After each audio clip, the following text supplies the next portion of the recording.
Бизнесім уникальный. Жоқ, олай болмайды. Менің бизнесімді көшіріп алады. Ешкімге айтпаймын, тек қана өзім істеймін. Осы қорқыныштардың барлығы сіздің бизнесіңізге үлкен тосқауыл болады. Және де сіз шынайы түрде делегировать етуіңізге үлкен блок. Бизнесіңізді қалай көшіріп алудан қорғауға болады? Бүгінгі осы видеода осы жайлы сіздермен толық түрде қарастыратын боламыз. Бұрын менің бәсекелестерім немесе қызметкерлерім менің идеямды көшіріп алып, менен бұрын істеп қоя ма деп қорқатынмын. Және де бұндай жағдай бірнеше рет болған. Ең алғашқы рет бизнес бастау барысында бүкіл процесстарды өзім қадағалап, және де бүкіл процестерді өзім жасайтын болдым. Уақыт өте келе жаныма қызметкерлер ала бастадым. Және де бір қызметкер келген кезде мен оны бір оң қолымдай санап, оған бүкіл процестерді үйреттім. Қалай жасау керек, қалай сату керек, не жасау керек, барлығын үйреттім. Және де сол қызметкер 6 айдан кейін маған келіп айтты: мен жұмыстан шығам, мен басқа жұмыс іздейтін болдым деп. Бірақ ол сол 6 айдың көлемінде 2 ай қалған кезде алдын ала дайындалған екен. Басқа жер помещение алып, оны ремонт жасап, тура сондай менікіндей схеманы алып, көшіріп, тура менікіндей өзіне дүкен ашқан. Яғни бүкіл мен үйреткен заттардың бәрін көшіріп алып, тура сондай өзіне дүкен ашқан. Сол товарлар, сол жүйе түгелімен бірдей. Тек қана атауын ғана өзгерткен. Осыны естігеннен кейін бір ішімде бір бөлшегі сынып қалғандай болды. Және де ішімдегі бір ол жай ғана реніш емес, бір ішіңдегі бір бөлшектің жарты бөлігін алып кеткендей болды. Стресс, ыза, өзіңді поддавливать ету деген сияқты мәселелермен арпалысып кеттім. Мынандай ой пайда болды да, егер менің жүйемді және де менің магазинім сияқты тура бір магазин ашылса, 10 адам ашса, менің жүйке жүйем тозып, получается, мен ол бизнесті тастаймын ба, немесе өзімді қабірге итермелеймін ба деген мәселе пайда болды. Содан кейін менің алдыма 2 сұрақ туындады. Бұны мен жасатуға не мәжбүрледі? Мен қандай повод бердім? Екіншісі, бұны енді қайталамас үшін мен не істей алам? Және де осы сұрақтарға жауабын тек өзімнің ішімнен таба алатынымды мен түсіндім. Міне, сол сәттен кейін менің жаңа тарауым басталды. Мен өзіме содан кейін өзімнің формуламды және де өзімнің деңгейімді ойлап таптым. Осы видеода сіздермен сол формуламен, сол деңгеймен сіздермен бөліскім келіп тұр. Және де ол сіздің қандай сұрақтарыңызға жауап береді десеңіз, қызметкерлеріңіздің сіздің бизнесіңіздің схемаңызды көшіріп кетпеу үшін не істеу керек, және де сіз сондай ситуацияларға тап болған кезде қалай өзіңізді жайлы сезіну керектігі жайлы айтамын. Және де ішкі жан дүниеңіз бен сыртқы жан дүниеңізді тепе-тең ұстай алатындай деңгейге сізді көтеретін боламыз.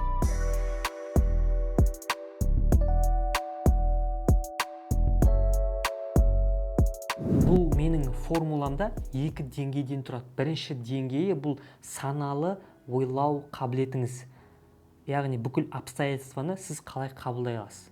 Екіншісі бұл физикалық деңгей, яғни сіз қолыңызбен немесе қандай да бір действиялар қимылдау арқылы өзіңізге қалай қорғаныс жасай аласыз. Соның бәрін қарастырамыз. Бізде бірінші уровень ол саналы ойлау. Бұл бізде 3 позициядан тұрады. Бірінші позициямыз процесс. Болып жатқан жағдайды шынайы түрде қабылдау. Егер ол адамның басына, сіздің қызметкеріңіз немесе бәсекелесіңіздің басына жазылған болса, үлкен кәсіпкер атануына немесе сондай бизнесқа аяқ басу керек сияқты мақсаттары пешенесіне жазылған болса, сіз оны алып қоя алмайсыз. Аллахтың жасап жатқан жоспарларына біз араласа алмаймыз. Егер Аллах қаласа, біз оған ештеңе істей алмаймыз. Ең бірінші ойыңызбен қабылдау керек зат осы. Сіз пенде ретінде ештеңе өзгерте алмайсыз. Түсіну, бұл менің қолымда емес, Аллахтың қалауы солай. Значит, бұл заттың бір қайыры бар деген сияқты. Және де сіз білу керексіз, бизнесмен болу үшін де, кәсіпкер болу үшін де үлкен мінез бен жігер керек болады. Ал ол адам ол жігерді, мінезді ұстап тұра ала ма, ол тек қана уақыт көрсетеді. Бұл саналы түрде ойлаудың екінші позициясы нарық бәріне жетеді. Бұрында менің ішімде бір жажда болатын. Жоқ, менде ғана болу керек, бөлісе алмаймын, онда ғана болады деген сияқты. Егер біреу сіздің идеяңызды көшіріп, ұқсас бизнес ашса да, бұл нарық бәріне жетеді. Және де біз оны ғана ойлау емес, басқа да жолдарын іздеуге тырысуымыз қажет. Бұл позициядағы түсінік мына өмірдегі нарық, мына өмірдің мүмкіндіктері бәріне жетеді. Клиент те, табыс та, қызметкерлер де, жақсы команда да, бәрі де барлық адамға өзінің тиесілі деңгейінде бұйырады. Үшіншісі, барлығын өз-өзіңізден іздеу. Көбінесе байқаймын, басқа қызметкерлер ашса, бәсекелестер ашса, сразу заңгерді жалдап, бір-бірімен ұрысу, конфликт, қаншама негатив, ол тек қана басқаға да әсерін тигізбейді.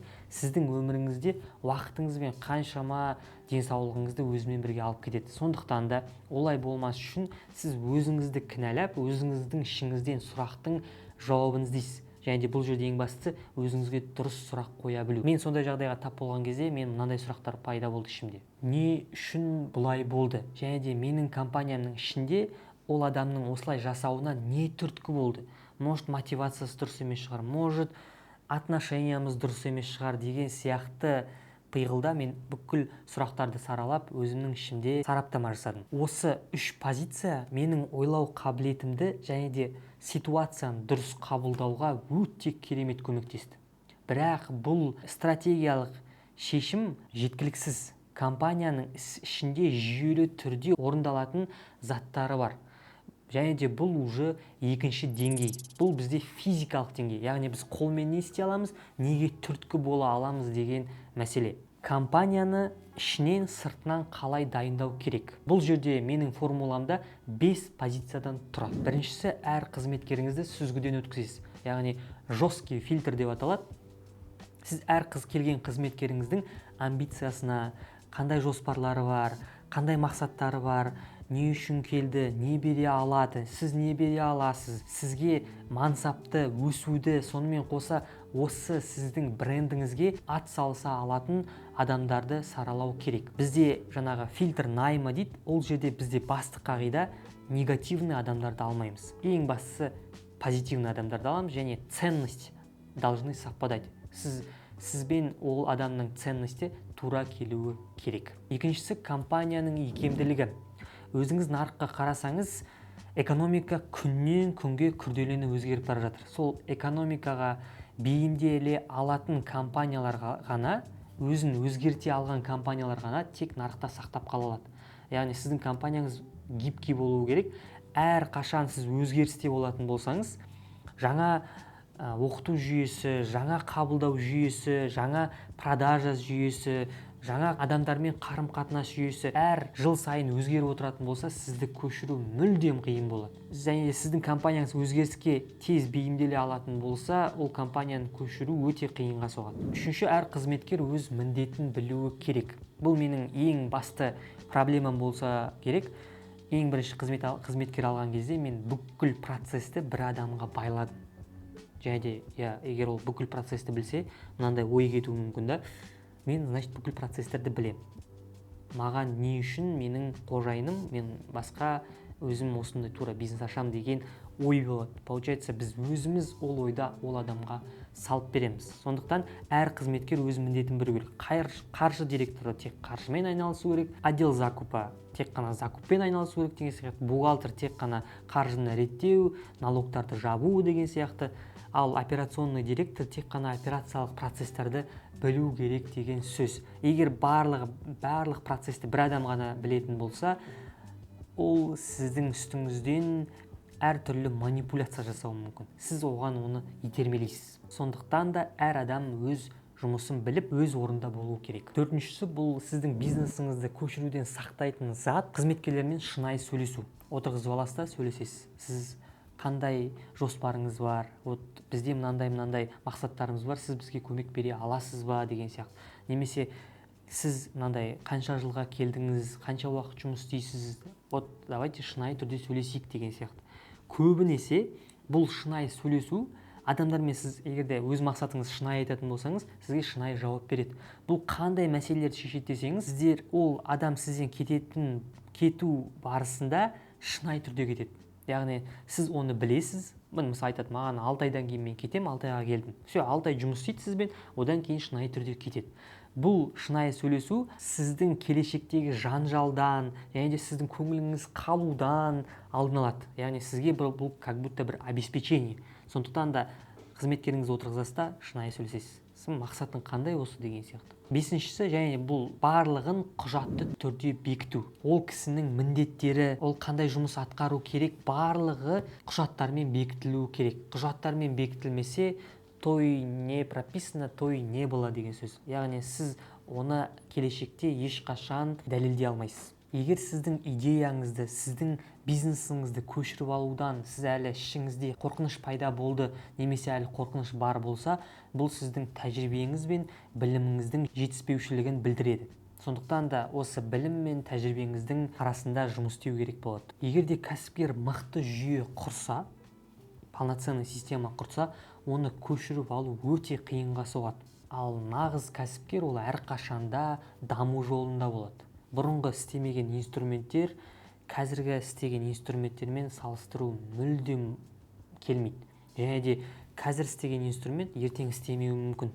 Және де 1 сағат істеген инструмент 2 сағаттан кейін істемей қалуы мүмкін. Сондықтан сіз неғұрлым бейім, неғұрлым гибкий болсаңыз, соғұрлым өзіңізге жақсы. Және де көбісі ойлайды, менің бизнесім уникальный, көшіріп алады деген сияқты, қорқам деген сияқты. Түптің түбінде сіздің бизнесіңізді уж баяғыда адамдар ойлап тапқан, басқа адамдар басқа жақта жасап жатыр деген сияқты. Сіздің бизнесіңіз уникальный болуы өте қиын. Негізі қорқудың ешқандай қажеті жоқ. Және де түптің түбінде сіз сол қорыққан, сіз ұйықтай алмаған, сіз стрессовать еткен бизнес түптің түбінде ешкімге керек болмай шықса ше, қызметкеріңізге де, бәсекелесіңізге де, сізді ешқашан олар қарамағанда, сараламағанда солай болып шықса ше, өкініштің бәрі осы сәтте басталады. Сондықтан да мен жоғарыда айтқан бүкіл формулаларды поэтапно барлығын меңгеріп түсінетін болсаңыз, сіздің болашағыңызға деген фундамент осыдан басталады. Өйткені бұл маған не берді десеңіздер, кез келген бәсекелес, кез келген қызметкер тура сіздікіндей кәсіп ашатын болса, қабылдауды үйретті.